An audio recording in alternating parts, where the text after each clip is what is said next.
A shocking title change last night at NXT Roadblock, plus Seth Rollins blacks out his entire social media, possible hints to his WrestleMania 38 plans. Kevin Owens responds to Stone Cold Steve Austin. We have the Raw ratings, plus the next person set to be inducted into the WWE Hall of Fame class of 2022. All this and more in today's WWE News.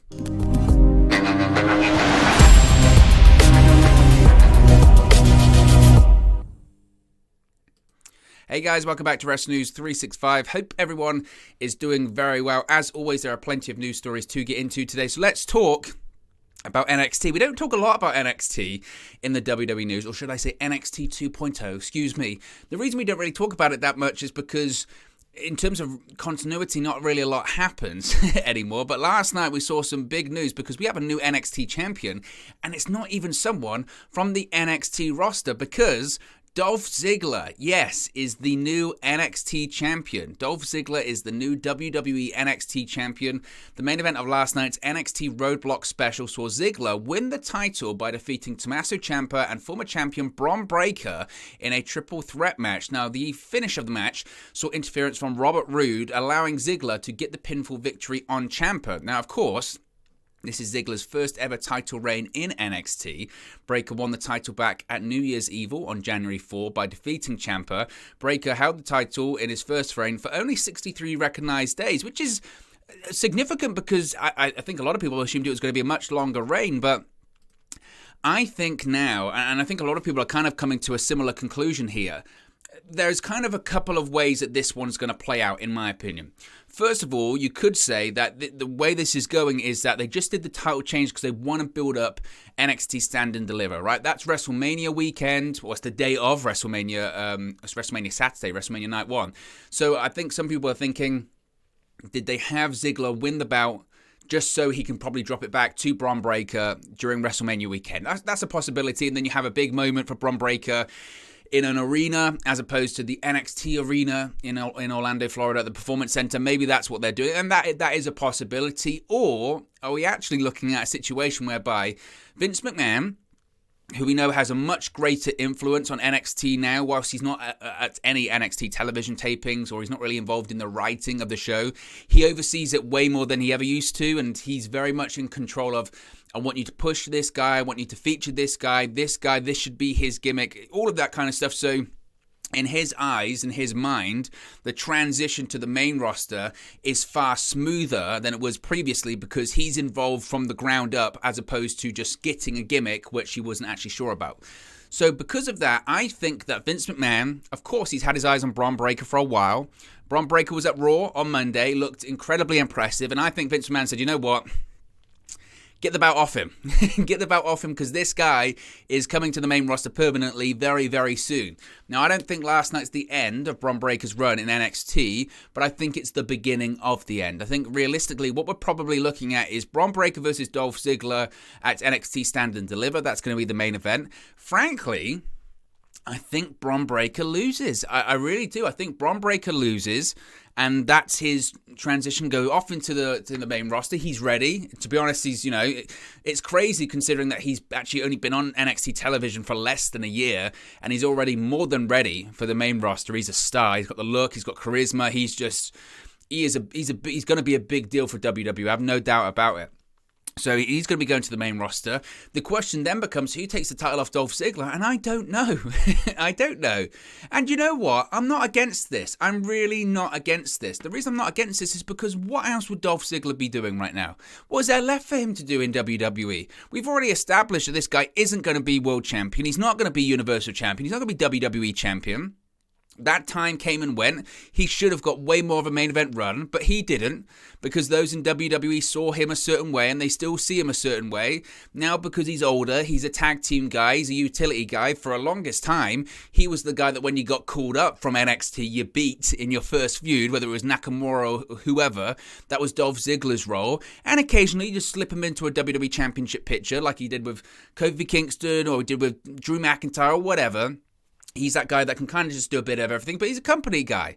So what's there left for him to do? He's been in the Continental Champion. He's been United States Champion. He's been both Raw and SmackDown Tag Team Champion. There is nothing left for this guy to do in WWE. So why not make him the NXT champion? If you're going to have him putting over the NXT talents, why not just put him on NXT? Why not be a featured person there? Why not? Right? Why not? So I'm not totally against it. I think it's different. I think it's got people talking, which NXT just hasn't been doing at all since it really turned to NXT 2.0. So why not? As opposed to who he drops the belt to, it's difficult to say. It really is, because I think Tommaso Ciampa's going to the main roster very soon. He's practically on it anyway. Bron Breakker, again, I think he's moving to the main roster permanently after WrestleMania. So I don't know. You can let me know. Who do you think Dolph Ziggler is going to drop the NXT Championship to? But it was a great match. Crowd was into it, and a really, really, really surprising outcome, because WWE just hasn't done this before. You know, yes, you had Finn Balor come back to NXT and win the NXT Championship, but he was on the NXT roster at that point. That's changed now. Dolph Ziggler is a Raw superstar. He's not part of the NXT roster. We've seen the occasional person come down from the main roster, but they never went about, especially the World Championship, the NXT Championship. So I don't know where this goes, and I'm open to it, because we've seen a lot more crossover with Raw and NXT recently, and I think it's a good thing. So, yeah, very, very exciting stuff. So I'm interested to see where that one goes. Let's talk about Seth Rollins. Of course, Seth Rollins was despondent, wasn't he, on Raw on Monday after he and Kevin Owens lost that Raw Tag Team title match. We saw an image of him backstage where he was just staring off into the distance, because he's not going to be on WrestleMania. I must interject there, by the way. The idea, and this is what bothers me about this whole thing, that Raw Tag Team title match on Monday was awesome. It's one of the best tag team matches you'll see on WWE television, or just pro wrestling television all year. It was fantastic. Great tag team match. Best tag team match on Raw in the longest time. It was so good. But the idea that Kevin Owens and Seth Rollins are like, we've got to win, because if we don't win, we're not going to be on WrestleMania. God, come on. You're telling me that as a pro wrestling fan, I'm supposed to sit there and watch the television and be like, I tell you what, WWE might not book Kevin Owens or Seth Rollins for WrestleMania. Of course they will. They've got to sell tickets. They're going to be on that show. So that logic just bothers me. Nevertheless, WWE Raw superstar Seth Rollins has made a couple of drastic changes to his official Twitter and Instagram accounts ahead of WrestleMania 38. As can be seen on social media, Rollins blacked out his Twitter header and profile photo and changed his name to ... on Tuesday. He made a similar change to his Instagram handle too. As of right now, there is no word on who Seth Rollins is going to be facing at WrestleMania. There is a rumor, or there have been rumors, that possibly Seth Rollins would be the opponent for Cody Rhodes at WrestleMania if that match was to happen. I could say it would be a great match, no doubt about it, and I think it's a big opponent for Cody. And I'm not even the biggest Cody fan, but I think just how big that whole situation is. I'm not saying he should come in and feud for the Universal Championship, because he'd lose. So I suppose it's difficult to get it right, I suppose. And Seth Rollins versus Cody Rhodes would be a big match, no doubt about it. But I don't know who he will face, because we don't know what's going on with Cody Rhodes right now. He is signing with WWE. Now it's uncertain. There was a report last night that came out from Fightful that was essentially that no one really knows what's going on. Things have quieted down. Things do seem more uncertain as they did before. Cody might have some Hollywood projects coming up too. So nobody really knows what's going on. So apart from that, I don't know who he faces at WrestleMania, which is a curious one. I don't think he gets involved in the Steve Austin, Kevin Owens stuff. So Cody would seem an option. Apart from that, I'm not too sure. Does he go to SmackDown, face Ricochet for the Intercontinental Championship? Be a great match. I'm not sure if it's really befitting for Seth Rollins, but who knows? We'll have to wait and see when it comes to that one. Speaking of WrestleMania and Kevin Owens has responded to Stone Cold Steve Austin's video that he dropped yesterday. Now, of course, if you're not familiar, Stone Cold Steve Austin responded to Kevin Owens, said he would meet him at WrestleMania, accepted his invitation to appear on the KO show, but he also said, whether you want to call it a KO show, a match, a fight, a brawl, whatever, I guarantee you this, in Dallas, Texas, where I started my career, at WrestleMania, Stone Cold Steve Austin is going to open up one last can of whoop-ass on you. Now, Kevin Owens has responded in typical Kevin Owens fashion and said, quote, beautiful, perfect, I'm looking forward to it, Steven. We don't know, of course, if Stone Cold Steve Austin's going to appear on any editions of Raw moving forward before WrestleMania. I don't think he should, frankly. I think that the announcement yesterday speaks for itself, and I think the anticipation is really the selling point of this one. So I don't think they should overexpose it at all. Speaking of this whole situation and the idea of possibly having a match or all this kind of stuff, Jim Ross on his podcast spoke about a recent conversation he had with Austin. Apparently he spoke with him maybe a couple of weeks ago and said that Austin wasn't really optimistic about this WrestleMania appearance. So this is what he said, Jim Ross, quote, "Looks like Austin is not going to do anything at WrestleMania as far as wrestling in the ring, I had heard. He and I had talked, but at the time we talked, he didn't know what he was going to do. He didn't sound overwhelmingly enthusiastic about it. People got to understand Steve is a perfectionist. Even though he stays in great shape and looks wonderful, especially for a guy his age, he looks great. That's just the athlete in him and the fact that he likes to train and eat right. If he was going to wrestle at WrestleMania, this is just me talking, I would suggest that this should have been decided 6 months ago. Not only to build the story to the crescendo in Dallas at WrestleMania, but to give him more time to train better, more peace of mind, and he's going to handpick his opponent. Why wouldn't you let him handpick his opponent for God's sakes? What difference do you care? If you're the promoter, what you do is what you want him on the card so you can sell tickets or the pay-per-view as well, which is my point. Right, that was my point. This is why I said that it was never going to be a match, because Stone Cold Steve Austin's final match, a 20-minute match, you give him, I'd not even saying 6 months, you give him a year. You give him a year. Say Steve Austin's going to be wrestling next year, and you have him face Roman Reigns. You don't have him face Kevin Owens, and you put him in the main event, and then that's how you sell tickets. So the idea, and you do it, you don't just announce it a couple of weeks prior to WrestleMania. So that's why I never thought it was going to be a match, and it's not. It's going to be something physical, but it's not going to be a match. Definitely not. Speaking of Raw ratings are in from this week's show. Monday's live edition of Raw drew an average of 1.775 million viewers on the USA Network, according to Nielsen via Showbuzz Daily. This is up 1.25% from last week's 1.753 million viewers, so essentially flat. Monday's Raw drew a 0.45 rating in the 18 to 49 demographic, which is down over 4% from last week's 0.47 key demo rating. Raw did rank number 1 for the night on the Cable Top 150 for the 4th week in a row, with that 0.45 rating in that key demo. It ranked 16 for the night in terms of viewership on cable. Monday's Raw audience was in the average range, but it was the 3rd best of the year so far. The key demo rating was tied for the 4th best of the year so far. Monday's Raw viewership was down, though, over 6%, 6.57% from the same week in 2021, while the key demo rating was down 18.18% from the same week in 2021. So as we continue to see, ratings and viewerships continue to go down year on year, and they will continue to do so because that's television, unfortunately. But I think WWE will be, frankly, pretty happy with that number. Speaking of WrestleMania, we have an update when it comes to the Hall of Fame, and as you can see right there, the Master and Ruler of the World is reportedly headed into the WWE Hall of Fame class of 2022. The Matman's Andrew Zarian is reporting that former WWE champion Psycho Sid Vicious is expected to be inducted into the 2022 class during WrestleMania 38 weekend in Dallas. Now, there's no word yet on who would induct Sid, but of course we'll keep you updated for that. Other names that have been rumored for the Hall of Fame, Queen Sharmell, of course, Texas. That makes a bit of sense. And the Steiner brothers. I don't know about the Steiners. Look, the Steiner brothers should be in the Hall of Fame. No doubt about it. One of the best tag teams ever.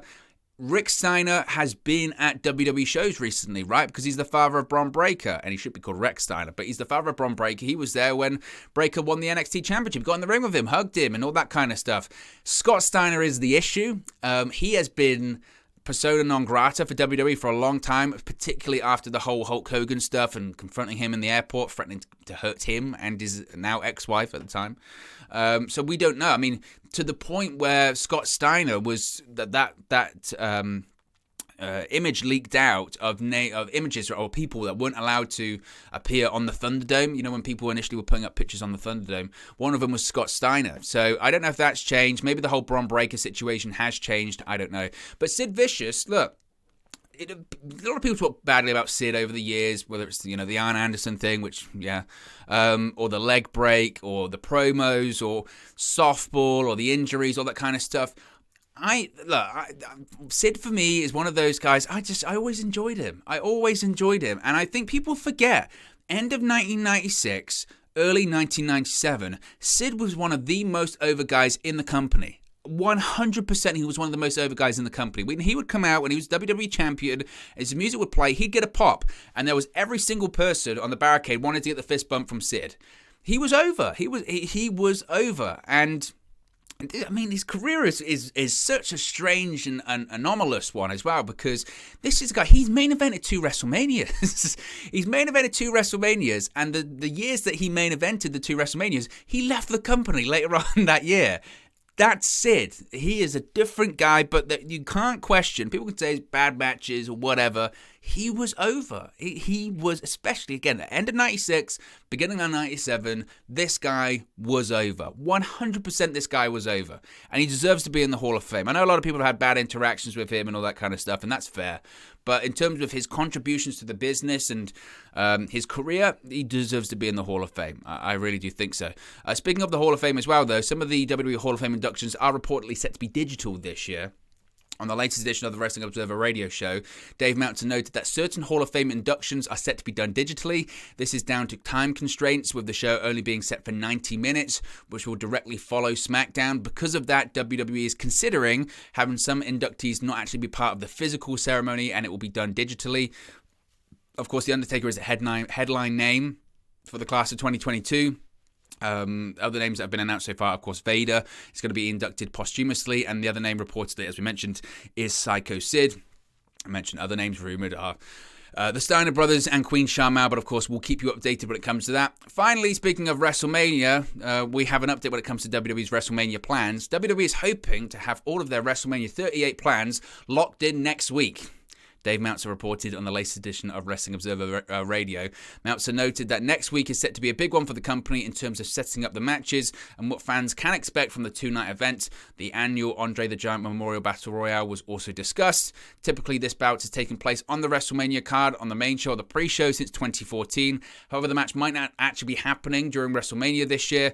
It could be either on the Monday or Friday prior to WrestleMania, as it was last year. I just think it's funny that we're 3 weeks, and it's April 1st, isn't it? So we're about 3 weeks away from WrestleMania, and we're hoping to have the plans locked in next week. Oh, that's good. That's good. Your biggest show of the year, the plans are going to be finalized next week. Now, obviously, you could say, well, actually, oh, look, the majority of the card's been announced, and that's true. The majority of the card has been announced, and we're talking about dotting the I's and crossing the T's here. I get that, but that just goes to show, and that is just what I've been saying from the beginning of the year, since the Royal Rumble. They will finally get things sorted about a week before, 2 weeks before, because that's what they do. They only have 1 or 2 matches completely planned out about Royal Rumble time. And apart from that, anything can happen. And it tends to. And that's how it works every single year. But as always, guys, let me know your thoughts on today's WWE news stories. Be sure to like and subscribe to Wrestle News 365, and I'll speak for you again very, very soon. Hey guys, thank you for watching, listening, streaming, or however you come across this video today. Be sure to click on the video on the right there to watch our next video, or click the bottom there to subscribe, or the bottom right hand corner. Thank you very much, and I'll speak to you again very soon.